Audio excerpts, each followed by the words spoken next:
Un sorpasso e lo schianto frontale contro un camion, pochi istanti che hanno distrutto una famiglia padovana, una tragedia avvenuta ieri sera lungo la strada Valsugana all'altezza di Levico in provincia di Trento. Hanno perso la vita Mario Cecchinato, 70 anni, la moglie Carmela Cutrupo, 64 e il figlio Gianluca di 46 anni. Alla guida dell'auto c'era proprio il capofamiglia Mario Cecchinato, molto noto a Padova, ex culturista, aveva fondato una palestra per il bodybuilding e negli anni 80 aveva istituito il concorso Mister Padova e i campionati femminili di culturismo, un impegno costante che gli era valso il sigillo della città consegnato dalla loro sindaco Settimo Gottardo.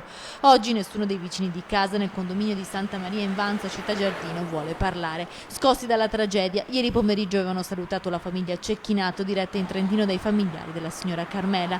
Nella notte la notizia del dramma: Mario Cecchinato nel tratto tra Levico e Campiello durante un sorpasso si è schiantato frontalmente contro un tir. I soccorritori hanno lavorato per ore prima di liberare i corpi dalle lamiere.